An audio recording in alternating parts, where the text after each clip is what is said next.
Barring Channel Hocker with Jane Trumper just back from running half of multi-marathon in the desert. Over half. Before fires threatened and closed everything down. So, I guess we're going to hear a bit about your trip and how you ended up on it. You had about a week's notice, really, didn't you? Yeah, no training in sand, which is probably a good thing. Yeah, so 7 days pretty much you had to get everything together to go to the desert. How did it come about? I mean, we spoke and told you there was a space. We spoke, we got an airline ticket. Get it together and get out there. Yeah. What was the most daunting part of the wait once you decided you were going to go and run across the Simpson Desert? Not knowing whether it was just going to be 44 Ks a day, just going to be 44 Ks a day, or if it was going to be a tough 44 times 15.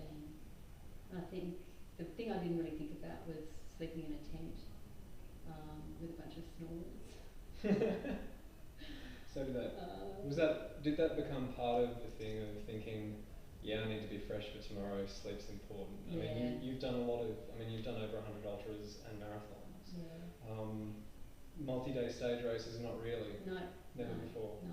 So going day after day after day after day, what became the process for you with that? It wasn't a problem. I think the guys all wanted to go to bed pretty early, so as soon as it got dark we ate, and I'd be sort of sitting in my tent, I'm playing on my computer because I could. But some of the nights were pretty windy, so there was a bit of sort of lying around listening to wind or listening to the guy next door making silly noises. But yeah. I think I chasing wombats. Yeah, I think I slept better than I thought I would. We were pretty comfy in our own tents for most of the time. Bush toilets were pretty horrible.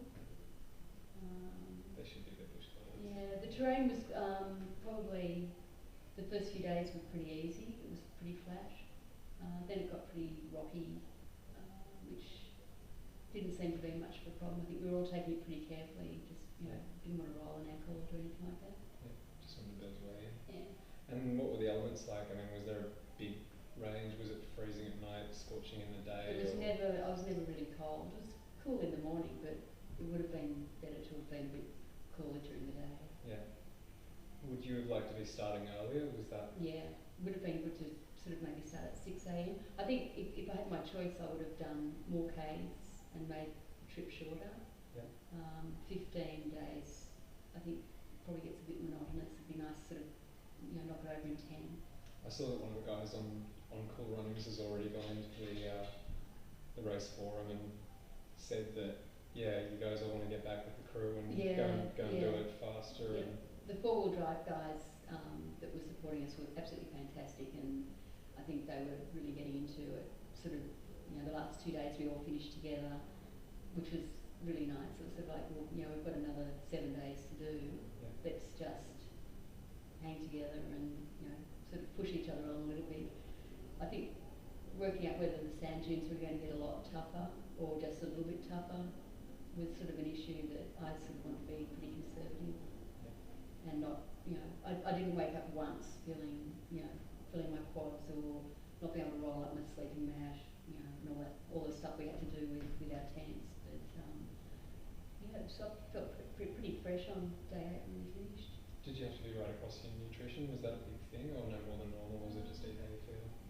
I'm pretty relaxed with what I eat. I don't get carried away with it. Yeah, and did everyone else get into that kind of groove? There was one that was a vegetarian that was a little bit less sort of.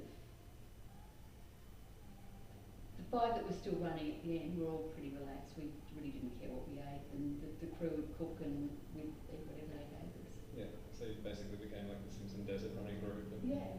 And were there thoughts before you knew that things were going to have to shut down? Were there thoughts of we'll get a bit competitive in the last few days, or it just became we're having a ball together and let's look out for each other? And we had no idea it was going to be closed down until we just finished day 8, and so 352. 352, and within 20 minutes of finding out that the police had actually spoken about fires, but just to be careful.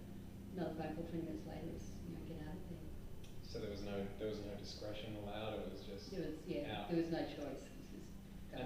And by out of there, is that the entire Simpson? Was the entire area shut? Or yeah, the whole desert part was shut. So we had to go back to a place called Mount Dare, and we didn't quite make it. We got to a place called Ferny Bore and had to sleep there the night with no tents. We'd left all the tents out in the desert, so we're just sleeping on mats with rats and mice running around.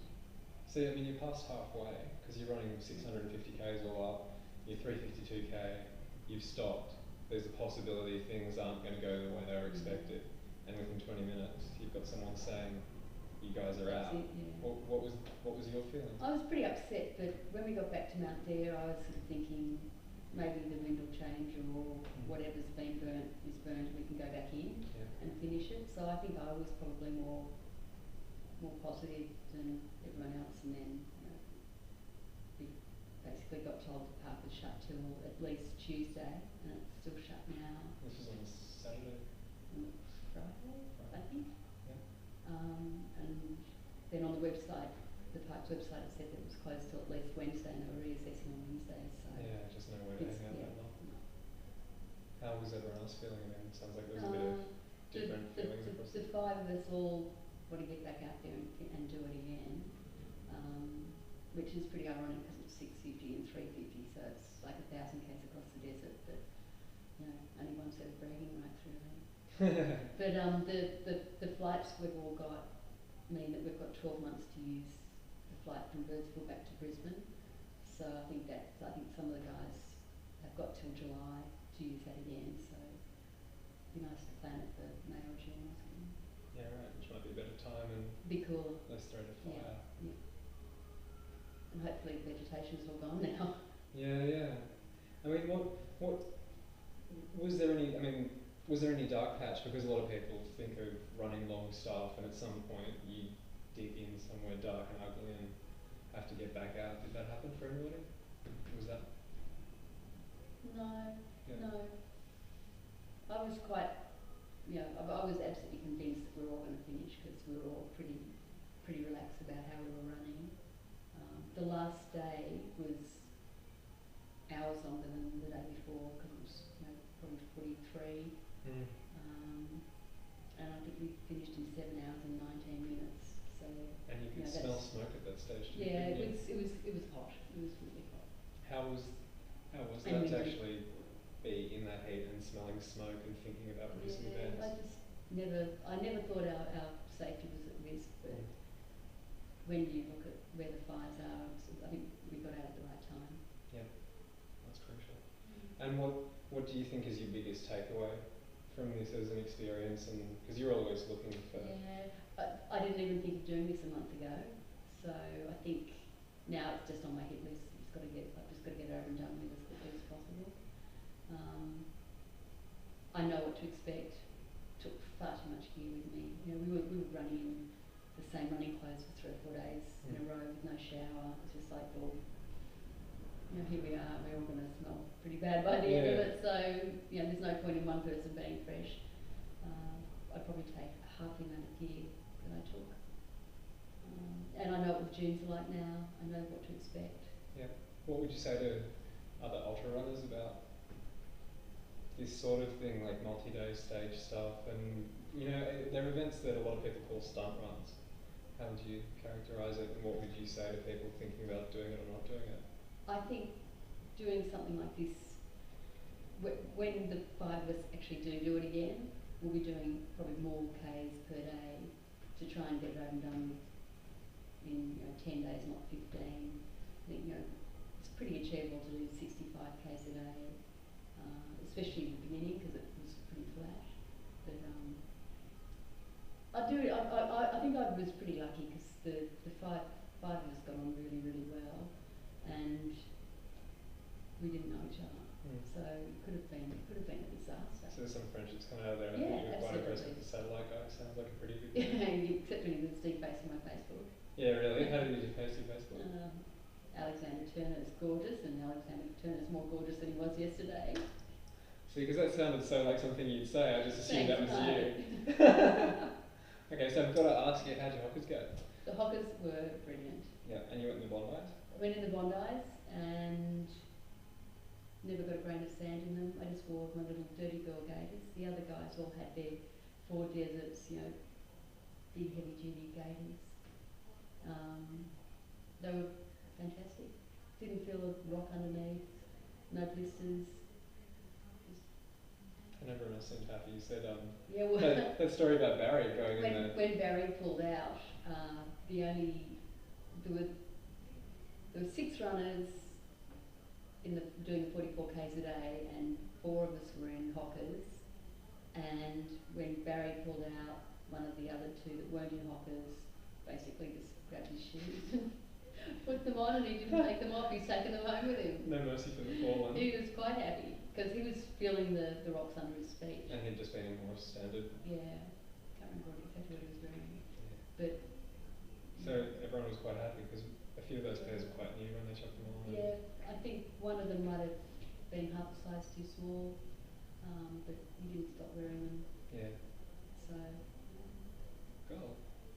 And I think I did the right thing by wearing the Bondi's and not the Masanes. I think they were nice and soft underfoot. Yeah. It was good.